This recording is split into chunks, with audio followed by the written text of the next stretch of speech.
최후의 만찬. 그날 밤 예루살렘에서는 집집마다 유월절 준비를 위해 사람들이 분주히 일하고 있었습니다. 그때부터 1400년의 세월이 흐르는 동안 이들은 유월절을 잊어본 적이 없습니다. 유월절에 제물로 바치는 어린 양은 옛날 조상들이 이집트에서 겪은 일을 생각하게 하는 동시에 또 장차 예수님이 전 인류를 대신하여 죽으신다는 것을 나타내고 있었습니다. 그때 어린 양의 피가 어린이의 피를 대신했듯이 예수님은 우리를 살리기 위하여 목숨을 버리셨기 때문에 예수님을 하나님의 어린 양이라고 합니다. 주님, 오늘 밤 유월절의 음식은 어디서 준비하면 좋으시겠습니까? 예루살렘 성 안으로 들어가면 물 한 동이를 이고 가는 사람을 만날 것이다. 그 사람이 들어가는 집으로 따라 들어가거라.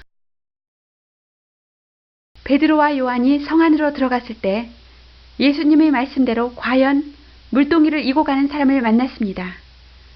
아, 저 사람이다. 따라가 보자.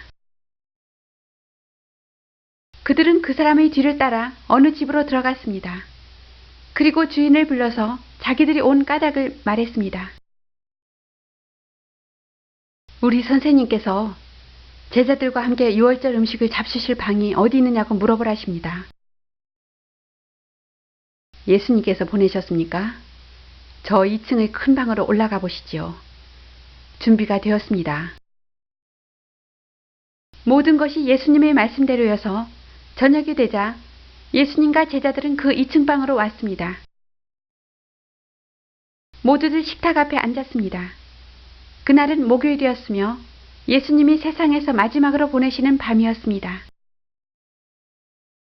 내가 고난을 당하기 전에 너희와 이 유월절 음식을 함께 나누기를 얼마나 바랐는지 모른다.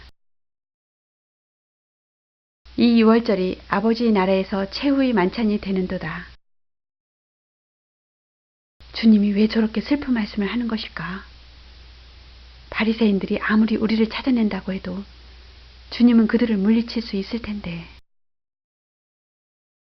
너희는 나의 모든 시험 중에 항상 나와 함께 한 자들인즉 내 아버지께서 나라를 내게 맡기신 것 같이 나도 너희에게 맡기노라.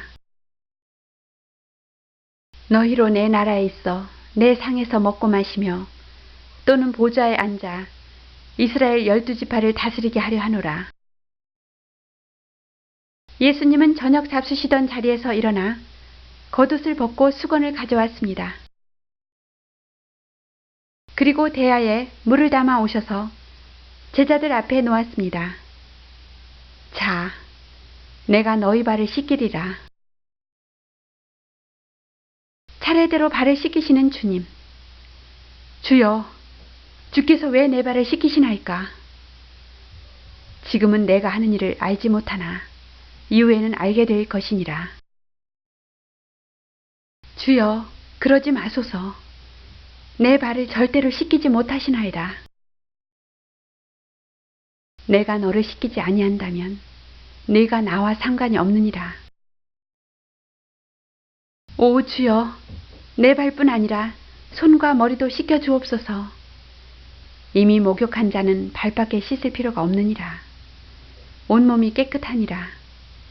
너희가 깨끗하나 다는 아니니라. 예수님께서는 이미 가롯 유다가 자기를 팔 사람인 것을 아셨습니다. 깨끗하지 않은 한 사람이 자기인 것을 아는 유다는 순간 가슴이 뜨끔했습니다.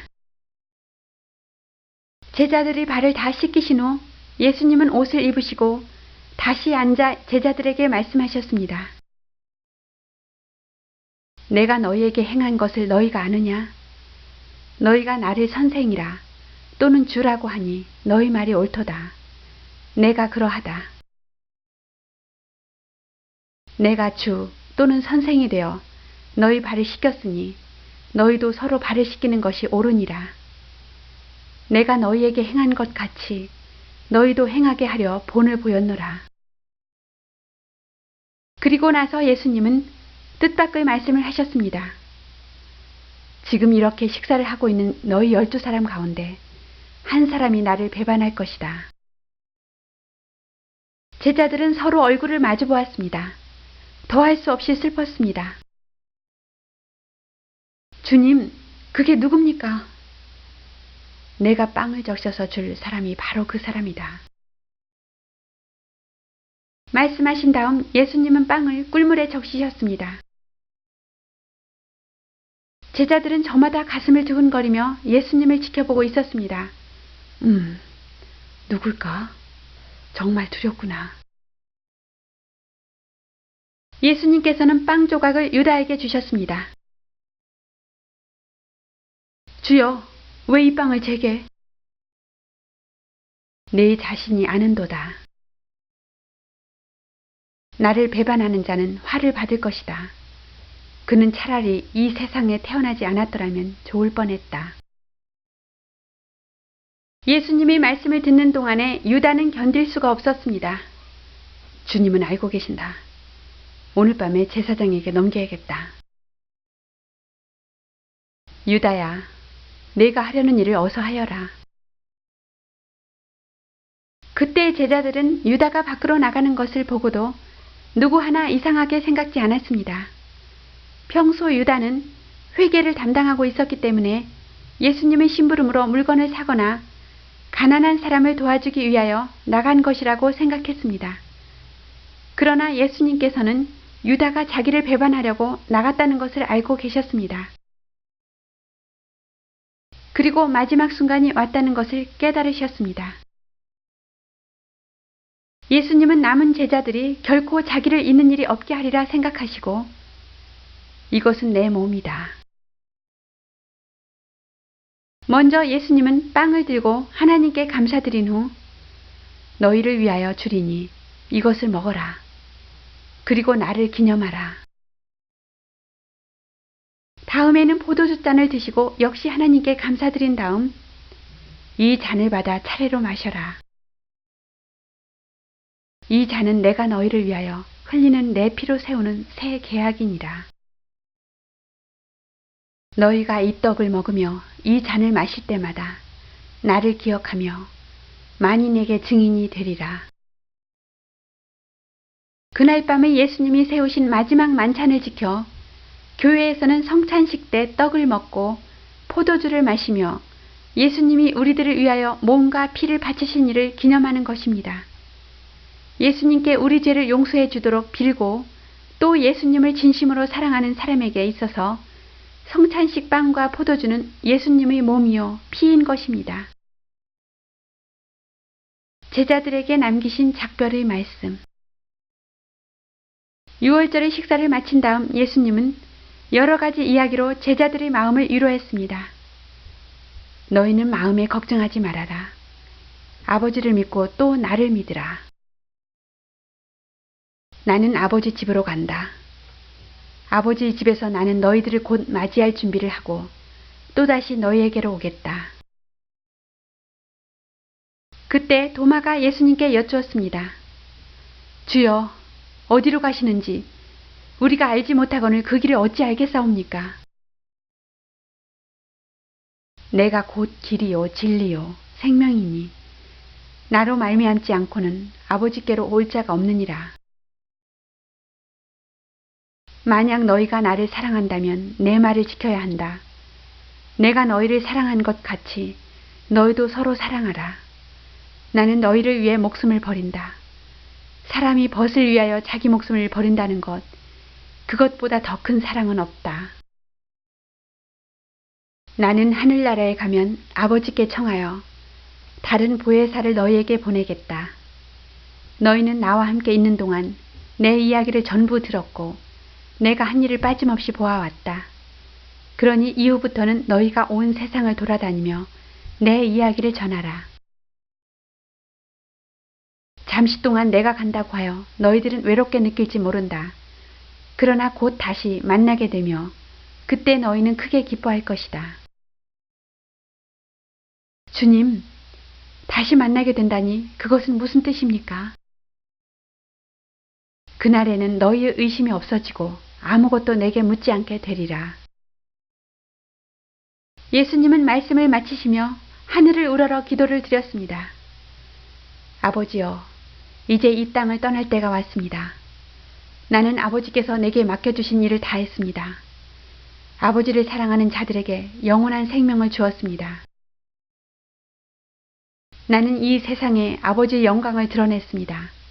거룩하신 아버지, 아버지를 사랑하는 이 세상의 모든 사람을 지켜주옵소서. 베드로의 슬픔.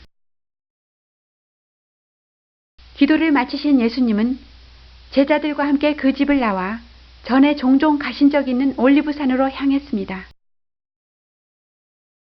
조용한 밤이었습니다.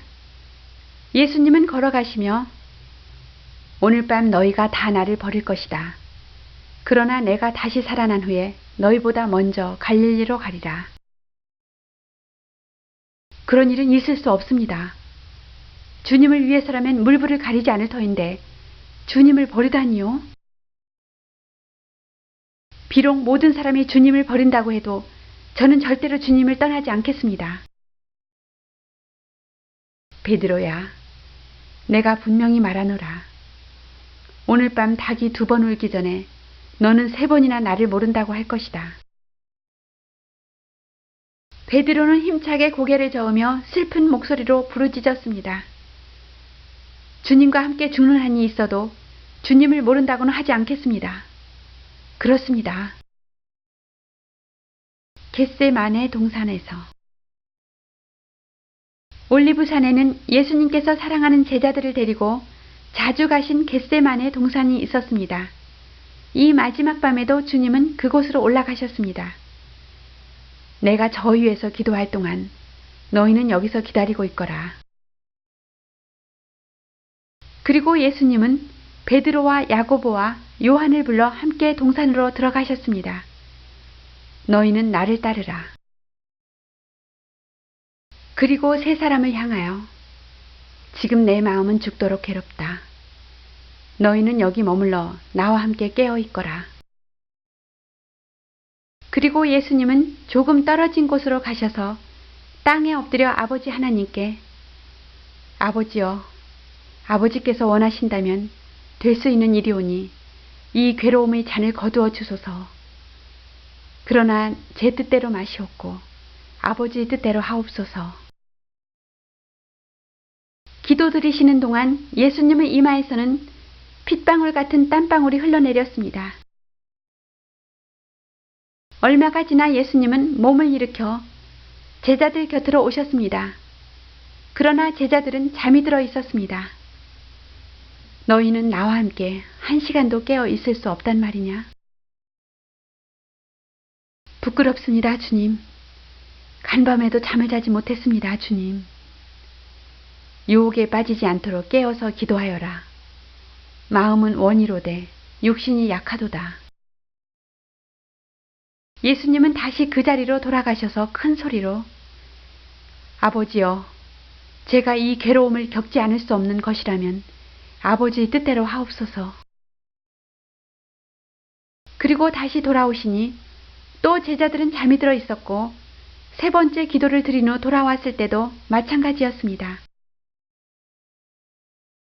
아, 주님, 죄송합니다.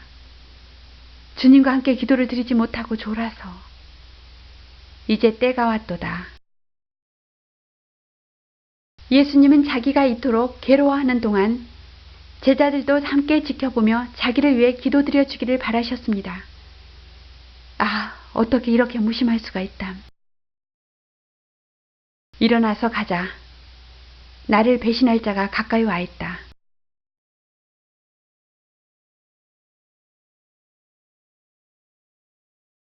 예수님은 하나님이었지만 그와 동시에 제자들과 마찬가지 몸을 지닌 사람이기도 했습니다.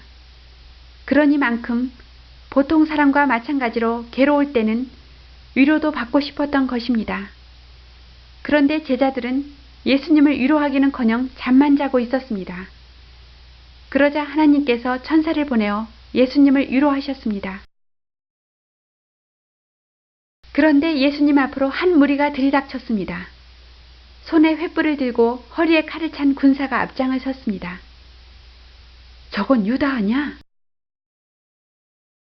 너희가 무엇을 찾느냐? 나사렛 사람 예수를 찾고 있소. 그때 유다가 예수님께 입을 맞췄습니다. 선생님, 안녕하십니까? 네가 입 맞추는 신호로 나를 넘기려 하느냐?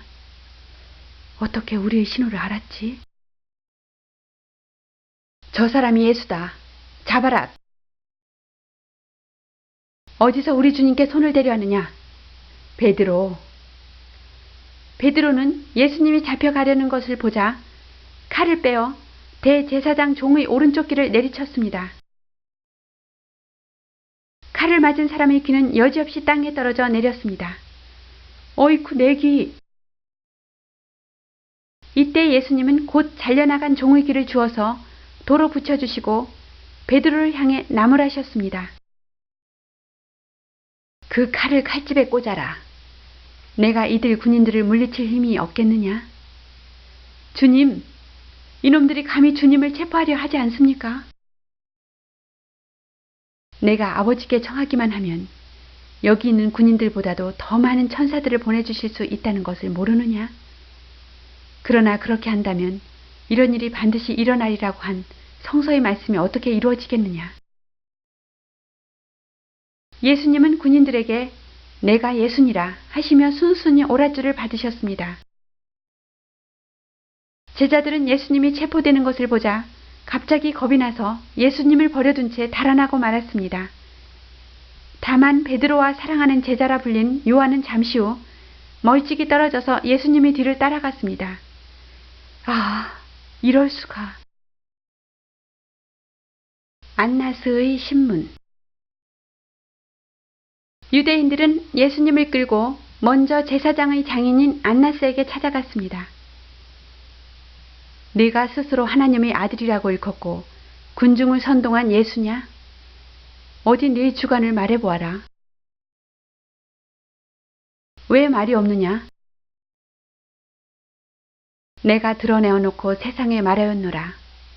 모든 유대인들이 모이는 회당과 성전에서 항상 가르쳤고 은밀히는 아무것도 말하지 아니하였거늘 어찌하여 내게 묻느냐?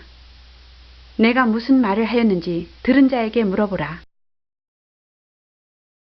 그 말을 듣고 있던 부하 한 사람이 나와서 예수님을 후려쳤습니다. 이놈이 감히 대제사장님에게 그런 말투를 쓰다니. 안나스는 예수님을 신문해서 아무 해답을 얻을 수 없음을 알고 신문을 중단했습니다.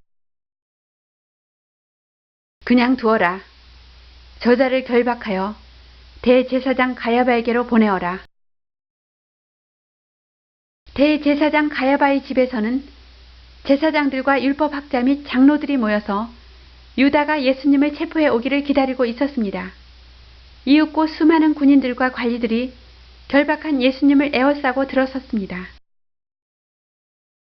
베드로와 요한은 멀리서 걱정스런 얼굴로 이 광경을 바라보고 있었습니다.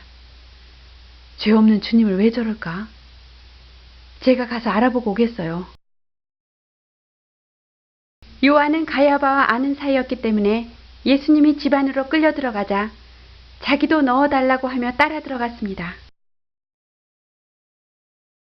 베드로는 그 집 종들과 함께 바깥들에서 불을 쬐고 있었습니다. 그때 그 집의 계집종 하나가 베드로 곁으로 다가와서 당신도 저분의 제자입니까? 아니, 그렇지 않다.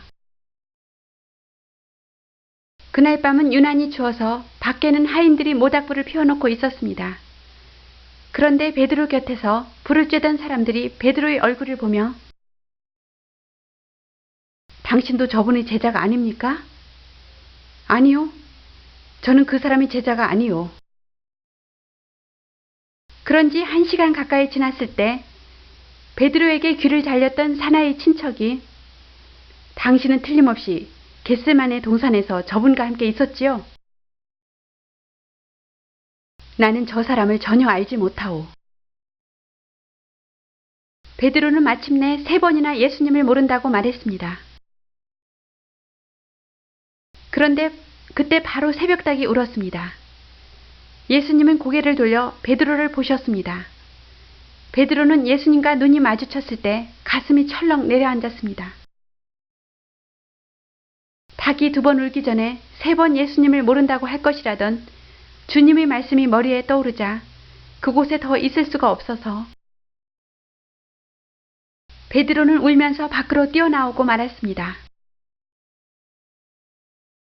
베드로의 가슴은 뉘우치는 마음으로 가득 찼습니다. 베드로는 자기를 돌아보시던 예수님의 눈길을 잊을 수 없었습니다. 그는 땅을 치며 울었습니다. 아, 죽음까지도 두렵지 않다고 큰 소리 쳤는데 내가 왜 그런 말을 했을까? 대제사장 앞에 서신 예수님. 새벽녘에 예수님은 가야바에게로 끌려갔습니다. 그곳에 모인 지도자들은 무슨 꼬투리라도 잡으려고 숱한 질문을 퍼부었습니다.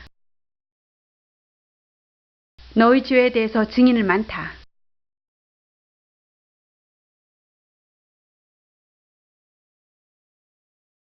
많은 사람들이 나와서 번갈아가며 예수님의 잘못을 지적했습니다.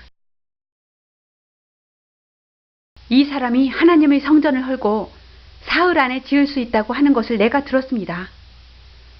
감히 자기가 하나님의 아들이며 이 세상의 왕이라고 했소. 그러나 그들은 제멋대로 다른 말들만 했을 뿐 2사람 이상이 같은 증언을 하는 사람은 없었습니다. 이 사람들이 하는 말에 대해 당신은 아무런 할 말이 없소?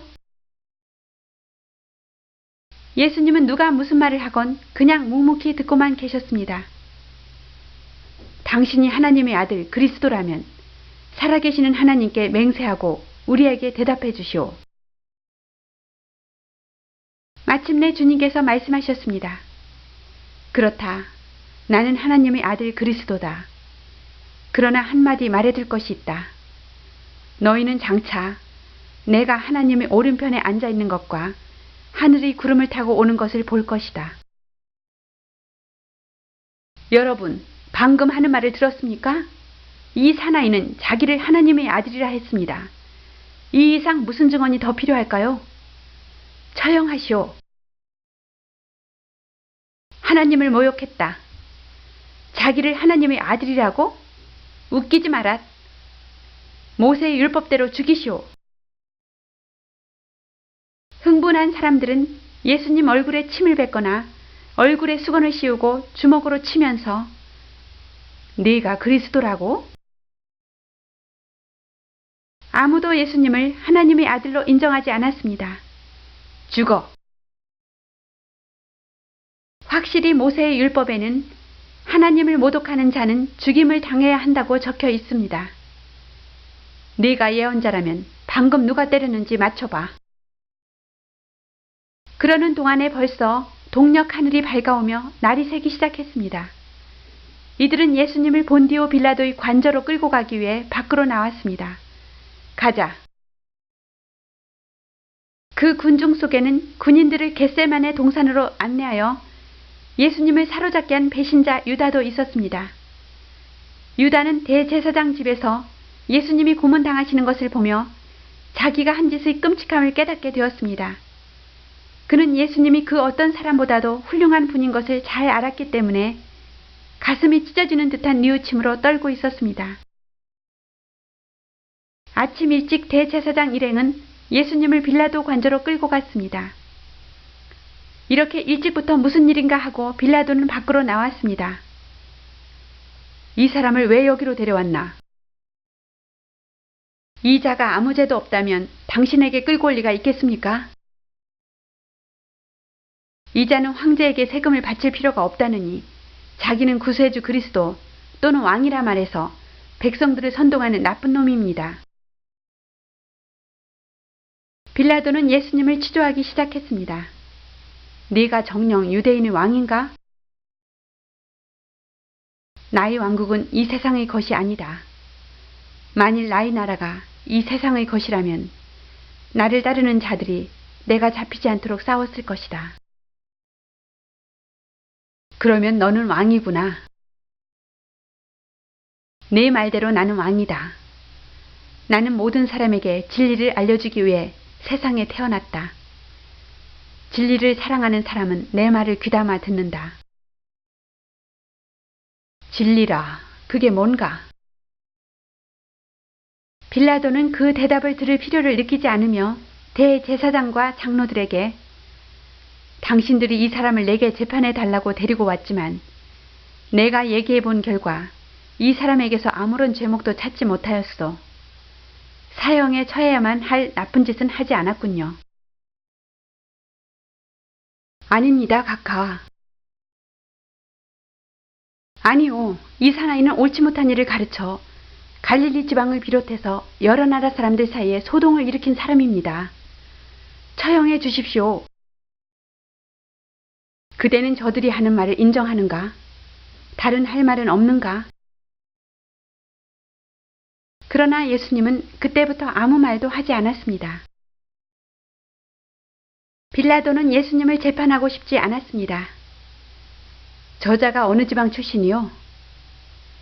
그는 갈릴리 지방 목수의 아들입니다.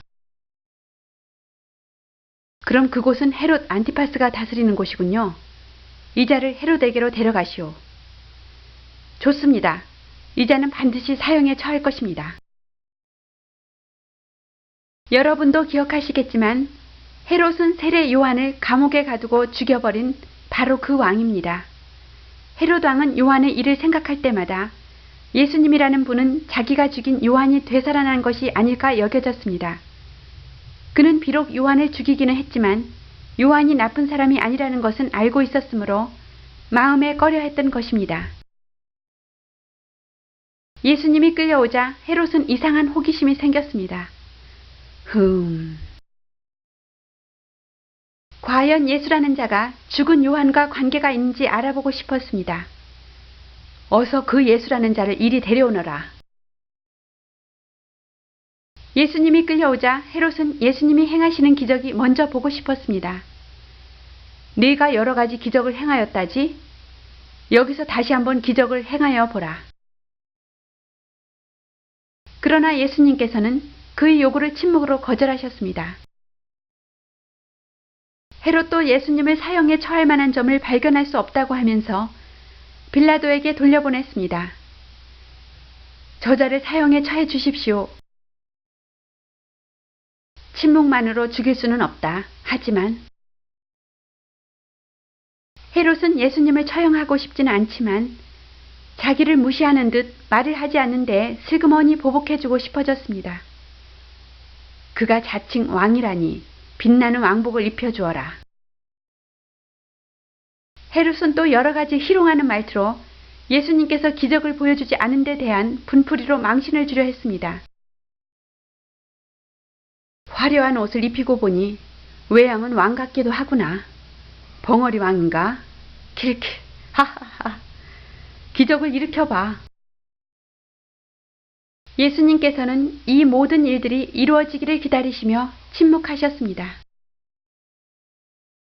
할 수 없이 헤롯은 부하에게 나는 저자의 죄를 발견하지 못했으니 다시 총독 빌라도께 데려가거라.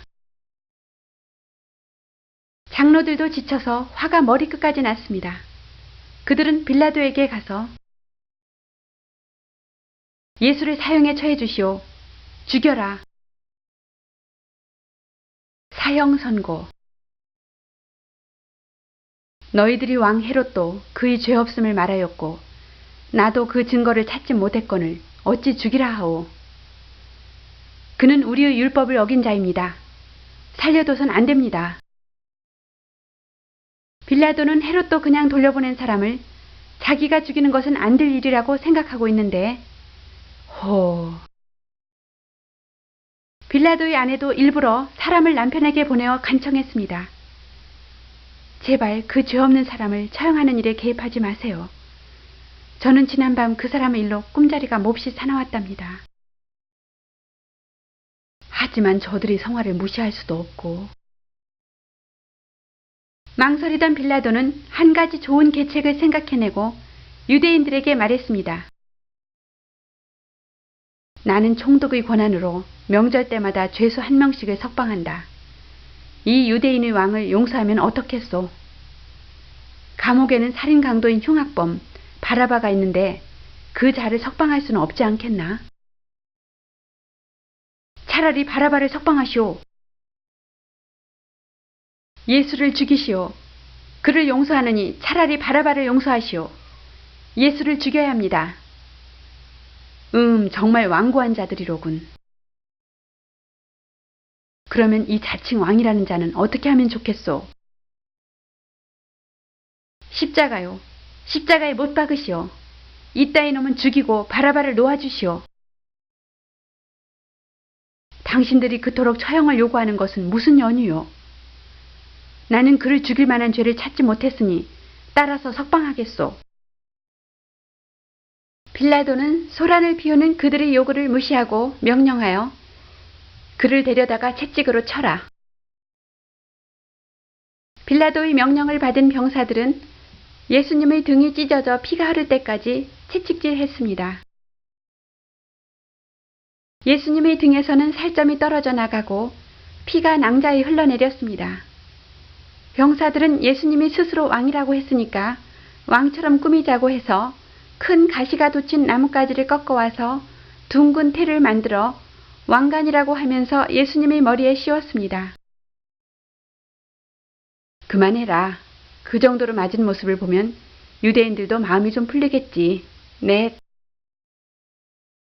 화려한 자색 망토에 과시관으로 왕을 꾸민 예수님을 그들은 한껏 희롱하며 또 가시관을 쓴 머리를 때리며 침을 뱉고 온갖 행패를 다 부렸습니다. 유대왕이여 평안할지어다. 그만하고 가자. 빌라도는 처참한 모습을 한 예수님을 데리고 다시 군중 앞에 나왔습니다. 자, 이 사람을 보시오. 나는 이 자를 채찍질하였으니 석방하겠소. 그토록 피로 얼룩진 예수님을 보고도 유대인들은 더욱 거세게 외쳤습니다. 채찍질만으로는 안 돼요. 그를 십자가에 못 박으시오. 죽이시오. 빌라도는 유대인 지도자들의 비위를 상하게 할 수는 없다고 생각하며 그렇다면 당신들이 알아서 처리하시오. 나로선 저자의 죄를 찾지 못했소. 우리에겐 율법이 있고 자기를 하나님의 아들이라 주장하는 자는 마땅히 사형에 처해야 하오. 그것이 우리들의 율법이요. 빌라도는 망설였습니다. 만약 저자가 진짜 하나님의 아들이라면 어쩌나. 빌라도는 다시 예수님을 취조실로 불러서 너는 어디서 왔는가? 이 말에 예수님은 한마디의 대꾸도 하지 않았습니다. 왜 내게 대답을 하지 않느냐?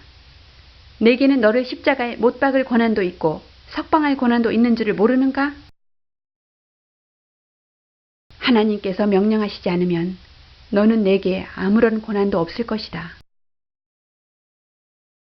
빌라도는 예수님에게서 어떤 힘을 느꼈습니다. 그러나 현실은 그에게 조금도 틈을 주지 않았습니다. 왜 머뭇거리시오?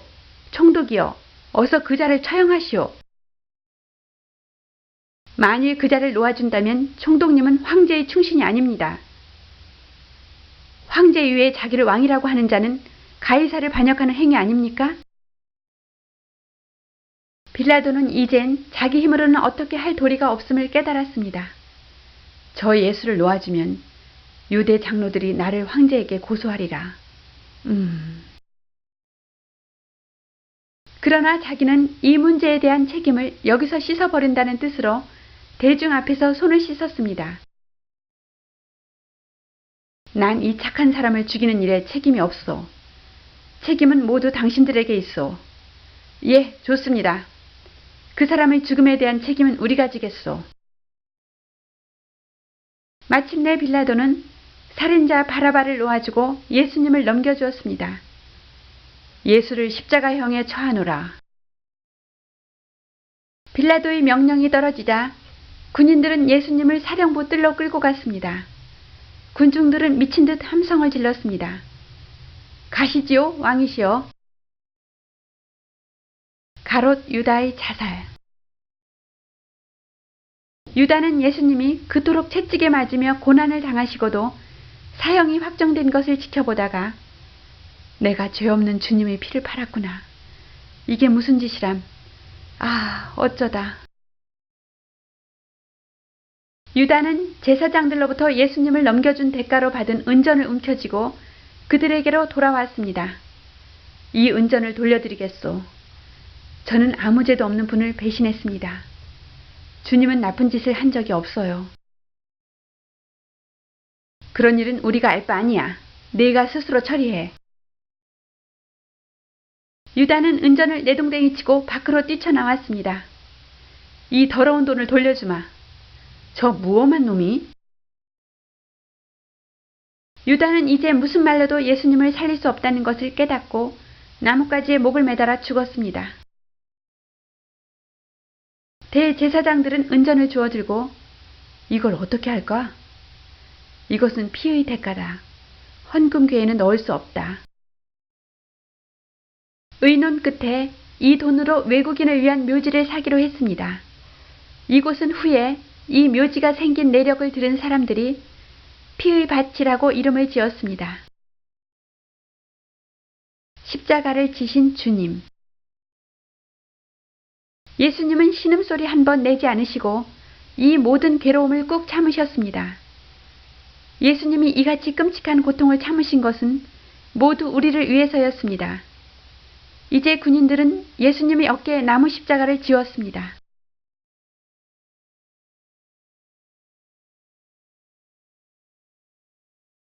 예루살렘 거리를 나와 조금 걸어가면 갈보리의 언덕이라 불려지는 낮은 언덕이 있습니다. 거기는 죄인들이 십자가에 달려 처형되는 곳이었습니다. 군인들은 예수님을 그곳으로 끌고 갔습니다. 채찍을 맞아 살이 벌겋게 저민 주님의 등에 십자가가 파고드는 듯 했습니다. 예수님을 미워하는 군중들도 또 예수님을 사모하는 얼마의 사람들도 모두 주님이 가시는 뒤를 따라갔습니다. 주님의 머리에서 흘러내린 피가 이마를 적셨습니다.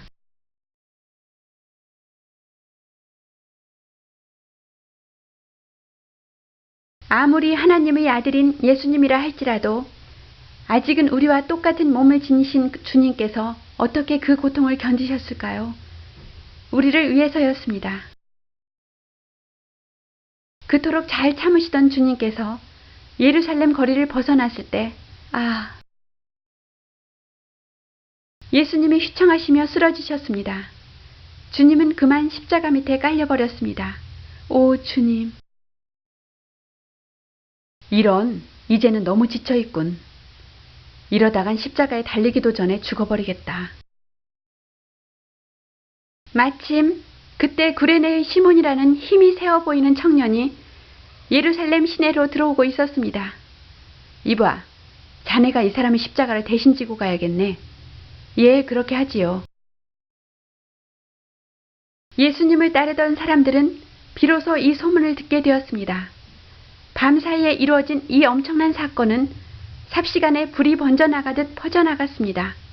일어나. 평소에 예수님의 말씀을 듣고 그 가르침대로 살려고 생각하던 여자들도 조금 전에 예수님이 걸어가신 슬픔의 길을 따라 조바심에 떨면서 갈보리로 달려갔습니다. 오, 주님이 무거운 십자가를 지고 몇 번이나.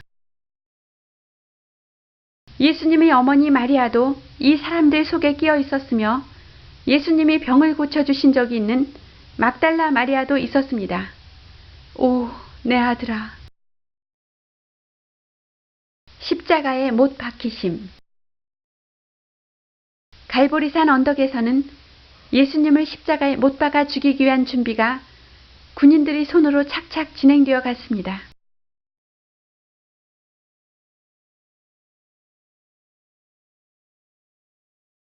먼저 십자가 맨 꼭대기에는 빌라도가 그리스말, 히브리말, 라틴말 이렇게 세 가지 문자로 쓴 유대인의 왕 나사렛 예수란 팻말이 붙어 있었습니다.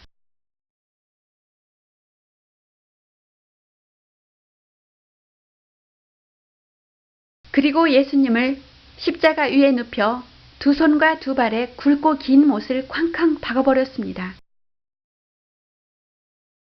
예수님의 손과 발에서는 우리를 위하여 남김없이 피를 쏟으셨으며 그 몸에서는 한 방울의 물도 남김없이 쏟아내셨습니다. 우리들은 조그만 괴로움에도 참을 줄을 모릅니다.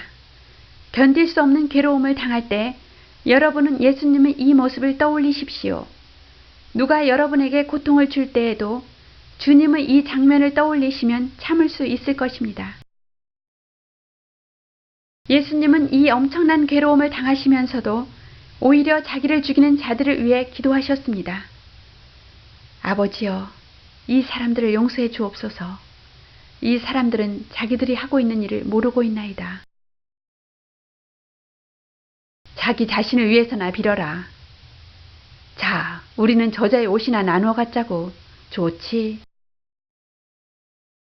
그 당시 로마에서는 십자가의 처형이 가장 큰 극형이었다고 합니다. 십자가형은 4명이 한 조가 되어 작업을 하였는데 이 작업에 참여한 병사들은 죄수의 옷을 부수입으로 나누어 가질 수 있도록 로마법은 정해놓았답니다. 저희가 내 옷을 제비 뽑나이다 라고 한 성경 말씀이 이루어졌습니다.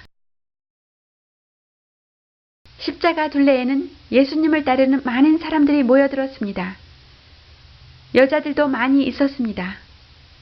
예수님이 누구보다도 사랑하신 두 사람, 즉 예수님의 어머니 마리아와 제자인 요한은 십자가에 매달리듯이 서 있었습니다. 주님, 으아, 도저히 못 볼 일이로다. 살려줘. 견딜 수 없는 아픔을 참으시면서 주님은 두 사람의 모습을 발견하시고 요한은 당신 아들입니다. 요한아, 내 어머니를 내 어머니라 생각하고 소중히 모셔라. 예, 주님. 으흐흐. 예수님을 따르는 사람들이 이토록 탄식하며 슬퍼하고 있는데도 대제사장과 장로들은 여전히 예수님을 조롱하며 비웃고 좋아라 하고 있었습니다. 이봐, 자기를 살리고 십자가에서 내려와 보시지. 남은 살릴 수 있어도 자기는 살릴 수 없나? 십자가에서 내려와 보라. 그러면 믿어주마. 힝. 그래도 이스라엘의 왕이냐? 비열한 놈들. 예수님 옆에 달려있던 살인 강도까지 비웃으며 너는 그리스도가 아니냐? 너도 살고 우리도 살려보시지. 흥. 그러나 다른 죄수는 그를 꾸짖으며 너는 얼마 후 죽어서 하나님 앞에 서야 하는데 그런 말이 잘도 나오는군. 하나님이 두렵지도 않느냐? 우리야 벌을 받아 마땅하지만 저분이야 무슨 잘못이 있단 말이냐? 예수님께서 하늘나라에 들어가실 때 저를 꼭 기억해 주십시오. 오늘 너는 나와 함께 낙원에 들어가게 될 것이다. 쳇, 어떻게 믿어? 낮 12시쯤 되자 하나님께서는 온 땅에서 빛을 거두시고 어둠으로 덮어버리셨습니다. 하늘이 왜 이렇게 컴컴하지? 지금은 대낮인데 비가 오려나?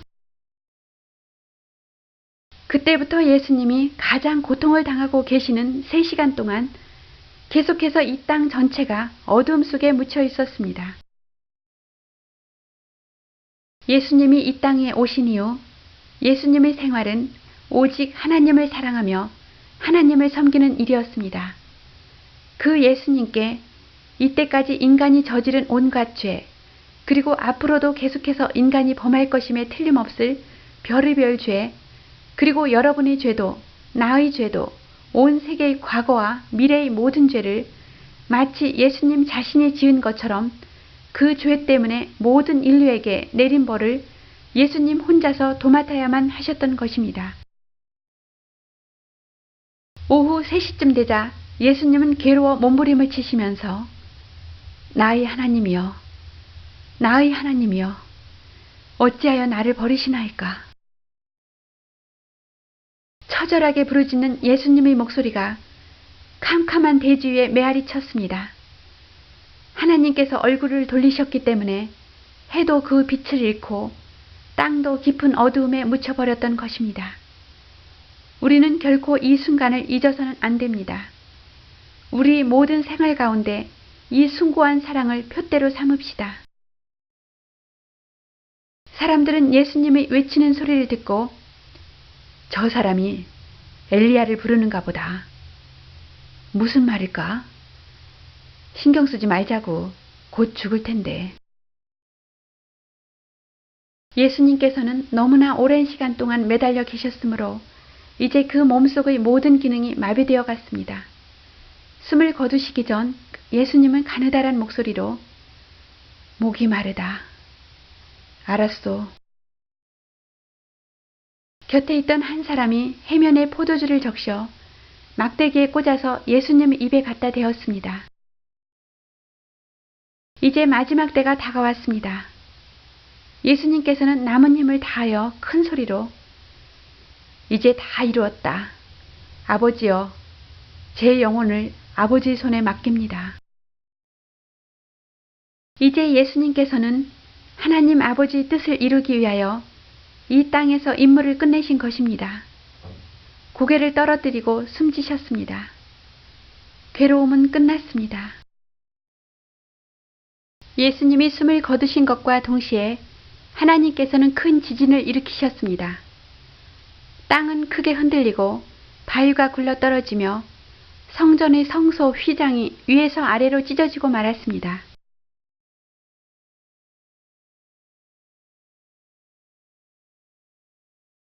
성전의 제일 안쪽은 지성소라고 해서 1년에 한 번씩 대제사장만이 들어가도록 허락된 장소인데 그때까지 일반 사람들은 아무도 그곳을 본 적이 없었습니다. 아, 불길한 징조로다. 로마군 대장은 지금까지 일어난 기이한 일들을 보았기 때문에 부들부들 떨었습니다. 과연 이분은 하나님의 아들이었구나. 이 일은 하나님께서 예정하신 일이었습니다. 먼 옛날부터 예언자들은 이 일을 가리켜 이렇게 예언했습니다. 그가 찔림은 우리 허물 때문이요. 그가 상함은 우리의 죄악 때문이다. 그가 징계를 받음으로 우리가 평화를 누리고 그가 채찍에 맞음으로 우리가 나음을 입었다. 우리들도 슬픈 일, 괴로운 일, 또 옳지 못한 짓을 했을 때 이 모두를 예수님께 말씀드리고 들어주시기를 부탁드립시다. 예수님은 우리가 하는 말을 모두 듣고 계십니다. 그뿐만 아니라 우리를 아들, 딸처럼 사랑해 주십니다. 예수님을 믿고 의지하면 새로운 생명과 참 기쁨을 얻을 수 있습니다. 이토록 멋진 분이 이 세상 어디에 또 있겠습니까? 유대 지도자들은 빌라도를 찾아갔습니다. 각하, 곧 안식일인데 십자가를 거두고 시체를 치울 수 있게 준비를 시켜주시오. 알았소. 곧 병사들은 십자가가 있는 곳으로 가서 예수님 앞에 섰습니다. 이제 죽었군. 혹시 안 죽었을지도 모른다. 한 병사가 창으로 예수님의 옆구리를 찔러보았습니다. 죽었어. 확인했으니 이제 가자. 예수님을 사모하며 따르던 사람 중에 요셉이라는 부자가 있었습니다. 그는 사람들이 다 돌아가는 것을 보고 빌라도를 찾아가 예수님의 시체를 달라고 했습니다. 예수를 제가 장사 지내게 허락하소서. 그렇게 하시오. 또 한 사람의 부자가 있었는데 그는 유대인의 지도자로서 밤에 예수님을 방문했던 니고데모라는 사람이었습니다. 향료 60kg일세. 주님의 몸에 바르세. 고맙네, 니고데모. 그 향료를 예수님의 몸에 바르고 세마포로 주님을 쌌습니다. 그리고 요셉이 자기가 죽으면 묻히도록 준비된 무덤에 장사 지냈습니다. 힘센 일꾼들은 큰 돌문을 굴려서 입구를 막아 놓았습니다. 아, 무거워. 벌써 해가 질 무렵이었습니다.